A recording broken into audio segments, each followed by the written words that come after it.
chest could fly, the kids could cry. So why not let our house on fire?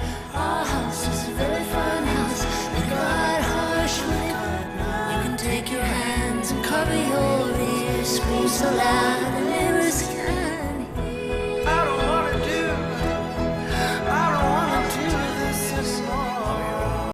From the brand new album, Uh-Oh, that is the song House on Fire by the man and band known as Patrick Watson, with a bit of help there from Martha Wainwright. Patrick has been a fixture in Montreal indie music circles for decades now. I mean, he won the Polaris Music Prize way back in 2007, and one of his songs recently became the first French language track to reach 1 billion streams on Spotify. But Patrick's new album came out of a life-altering event that threatened to derail his entire career. T'Cha Dunlevy's here to talk about all of this. T'Cha, welcome back to the show, friend. Thanks very much. Good to be here. Yes, of course. Listen, let's start by maybe describing Patrick's music. How would you describe Patrick's music? Well, he's really one of a kind, I would say. I mean, in Montreal and in Canadian music, I mean, he's this indie singer-songwriter who makes beautiful, ethereal indie pop. You know, this magical kind of music that floats around in the atmosphere and gives you warm, fuzzy feelings inside. You know, he came about in the early 2000s in Quebec and like made a splash right away.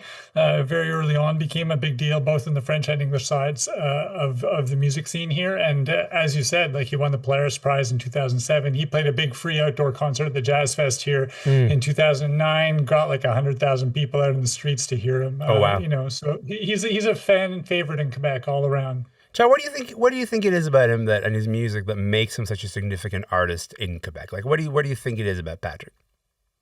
I mean, he's a really charming, kind of funny, laid back, like unpretentious guy, but it's his voice, really. He just has this beautiful, I mean, we heard it a little bit there, although he's singing with Martha Wainwright, but you know, he's blending voices, and he has this, it's a very kind of soft voice, but he has a falsetto, and it's this really distinctive, beautiful falsetto. You hear it, and you're just immediately like, wow, what is that? And it transports you. It feels like you're in a kind of a dream state, you know. And there's not many other artists that just float around like that, like him. But he does that.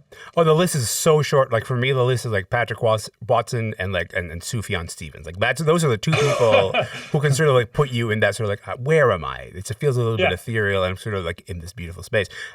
From the conversations you've had with him over the years, what do you say? What do you think is his driving force as an artist? What's the thing that gets him to that place? Well, it's funny because after he won the Polaris Prize in 2007, I was there. I was on the grand jury that year, and the next morning I was like, okay, I got to interview Patrick Watson, and I was at the Drake Hotel, and I came downstairs, and at the cafe outside there he was. So we had breakfast together, and I interviewed him on the spot. But, oh, wow. But I mean, he's a really kind of, like I said, a laid back kind of goofy almost dude, joking around all the time, always kind of chatting, always like very friendly. Yeah.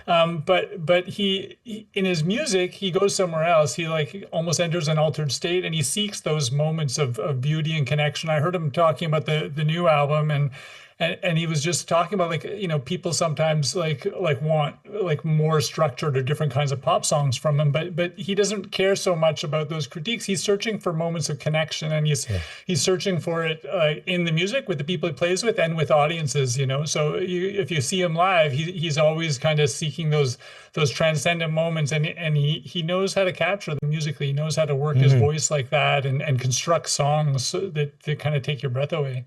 So before we get into this new album, why don't we just let's play the first song off that album.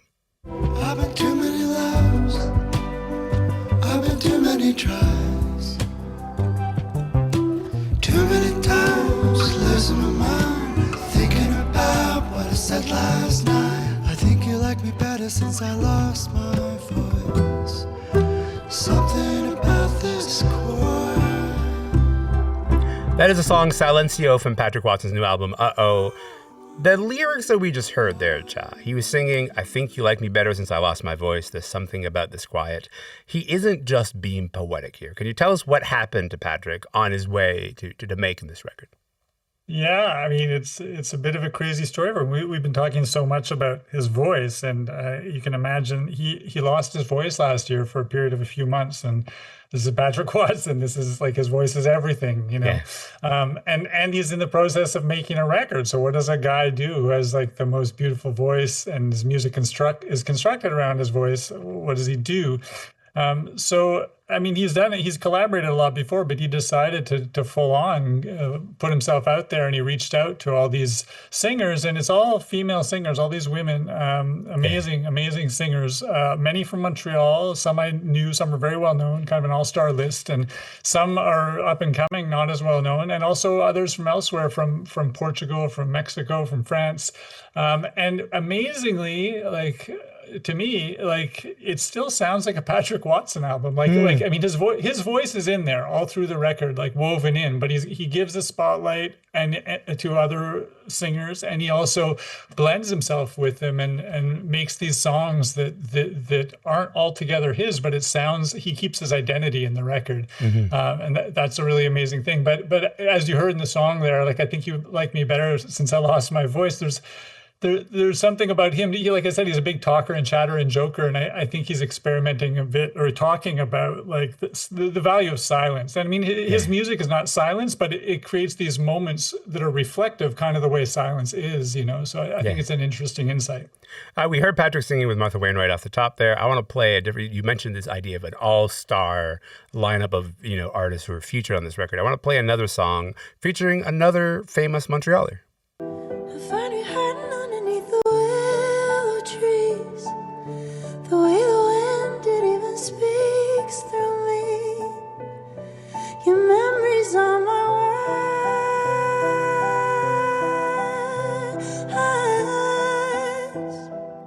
eyes. So that is Charlotte Cardin taking the lead on a song called Golden in the Willows from Patrick Watson's new album, Uh-Oh. This song really kind of gets at what makes this record kind of a special moment, right? Because Charlotte and Patrick are kind of on a real case of opposites attraction. Do you want to talk about that collaboration and how we got here? Yeah, I mean, it is an odd collaboration. It is opposite attracting. They're both Quebecers, they're both Montrealers. Okay. But she's very much a pop star on the rise. Like she has the makings to be an international pop star. Like she's a former model. She's beautiful. She has an amazing voice. She makes these edgy alt pop songs. She's now based in France, and she's going for it. She wants to be big. And Patrick Watson is this little indie ethereal pop star, like indie guy, like we've been saying. But somehow they connect. Somehow they enjoy each other's company. They like singing together, and they've been singing together a bit. And like in the past in Quebec, and on this record, here they are. And he really gives her the spotlight here. Like this, I mean, her voice there. I mean, you hear it's very polished. She sounds almost like Céline Dion or something. I mean, it's not that level, and it's not disparaging at all. Yeah. But I mean, it's a kind of almost a power ballad in a kind of dreamy way. But what's amazing is that Patrick's voice does weave in there, and it doesn't really sound like any other song on the record. It's a step up in terms of polish, but it fits, but it is towards the end of the album, and so it's kind of almost a footnote to the album, but it all works together, and it kind of shows how Patrick works his magic on this record, working with all these different people and keeping his identity. The idea of like keeping your identity after trying to work through and make music again after something so difficult and so like identity based, like losing your voice. I really appreciated this check-in because I've been so curious about where Patrick Watson is going to go from here. So I appreciate your time, T'Cha. This has been lovely. Thank you so much for your time, man.